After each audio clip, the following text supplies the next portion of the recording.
O Salmo 91 não começa falando de ataques, perigos ou livramento. Ele começa falando de posição. Aquele que vive protegido pelo Deus Altíssimo e descansa à sombra do Todo-Poderoso, diz ao Senhor: Tu és o meu protetor e o meu Deus. Eu confio em ti. A proteção espiritual não é ativada pelo medo do que pode acontecer, mas pela consciência de onde se habita interiormente.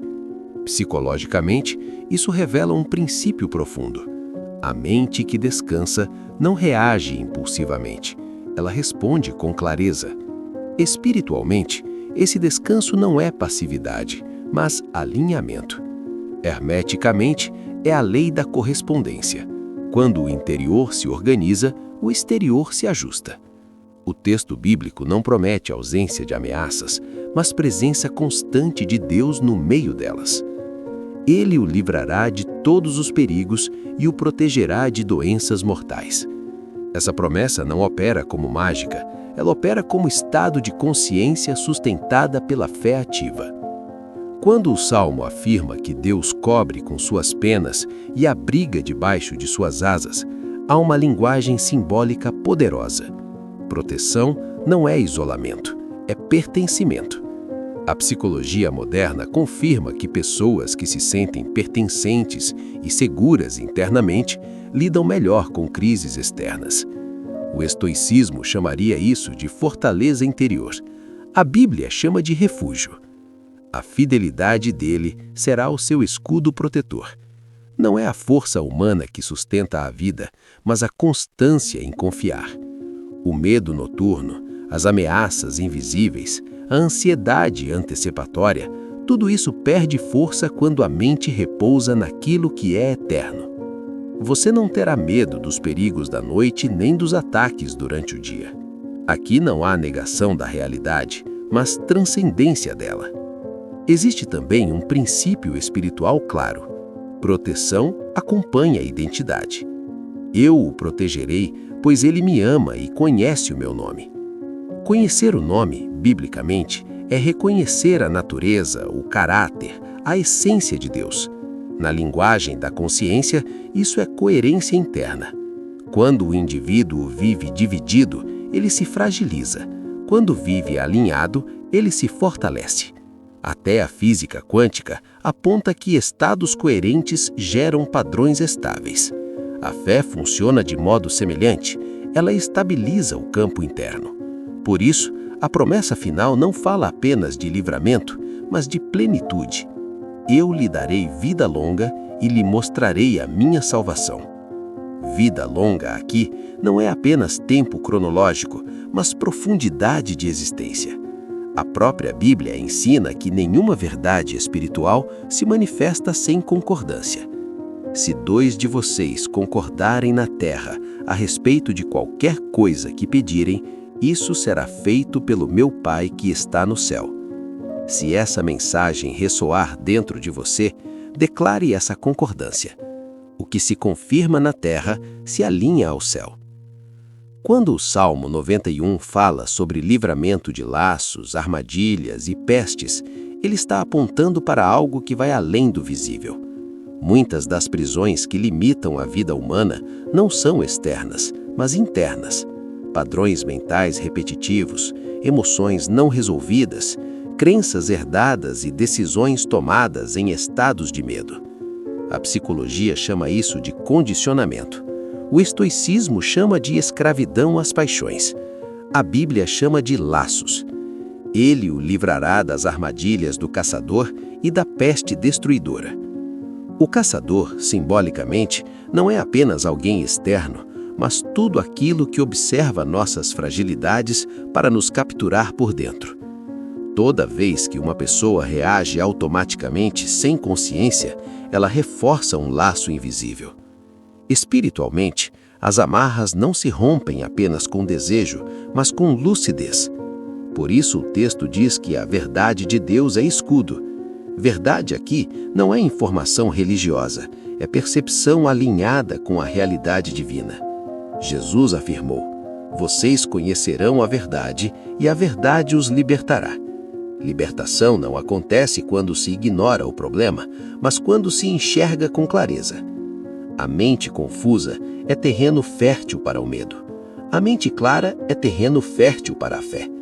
A física quântica sugere que a observação consciente altera o estado do sistema. De forma análoga, quando a consciência espiritual se eleva, antigos padrões perdem força, porque deixam de ser alimentados. O Salmo 91 também fala sobre não temer o terror da noite, nem a seta que voa de dia. Isso aponta para dois tipos de ataques: os que vêm no silêncio, quando ninguém vê, e os que vêm à luz, de forma explícita. Psicologicamente, são as angústias silenciosas e os conflitos evidentes. A maturidade espiritual não elimina nenhum deles, mas impede que governem a vida. 1000 cairão ao seu lado, 10.000 à sua direita, mas você não será atingido. Isso não é promessa de imunidade absoluta, mas de estabilidade interior. Enquanto muitos entram em colapso, aquele que habita no esconderijo permanece inteiro. O esconderijo não é um lugar físico, é um estado de presença. É a capacidade de permanecer conectado a Deus, mesmo quando tudo ao redor tenta desconectar a mente da fé. Hermeticamente, isso é domínio do centro. Biblicamente, é permanecer em Deus. O Senhor é o meu refúgio. Quando esta declaração deixa de ser apenas falada e passa a ser vivida, a vida começa a se reorganizar. Relações se ajustam, decisões se tornam mais claras, o corpo responde melhor ao equilíbrio emocional. O livramento, então, não é apenas de perigos externos, mas de versões antigas de si mesmo que já não sustentam a nova consciência. O Salmo 91 avança para um ponto decisivo. A autoridade espiritual nasce da vigilância da mente e da constância da consciência. O Senhor dará ordem aos seus anjos para que o protejam em todos os seus caminhos. Caminhos, aqui, não são apenas deslocamentos físicos, mas decisões, escolhas, hábitos e direções internas. Psicologicamente, cada pensamento repetido cria um caminho neural. Espiritualmente, cada pensamento sustentado cria um caminho de vida. Por isso, a proteção não é aleatória, ela acompanha quem anda de forma consciente. O estoicismo ensina que não controlamos os eventos, mas controlamos como caminhamos por eles. A Bíblia revela que, quando esse caminhar está alinhado a Deus, forças invisíveis cooperam a favor do indivíduo. A promessa de que os anjos sustentam para que não se tropece não elimina obstáculos, mas impede quedas desnecessárias. Na vida prática, isso se traduz em discernimento. Quantas quedas emocionais, financeiras ou relacionais acontecem não por falta de fé, mas por falta de atenção? Vigilância espiritual é presença constante. Jesus disse: vigiem e orem, para que não caiam em tentação. Tentação não é apenas moral, é todo convite a sair do centro, a reagir sem consciência. Quando a mente se dispersa, a proteção se enfraquece. Quando a mente se alinha, a proteção se manifesta. O texto também afirma que aquele que habita no Altíssimo pisará o leão e a serpente. Esses símbolos representam forças instintivas e ameaças sutis. Psicologicamente, são impulsos descontrolados e pensamentos venenosos. Espiritualmente, são desafios que testam a maturidade.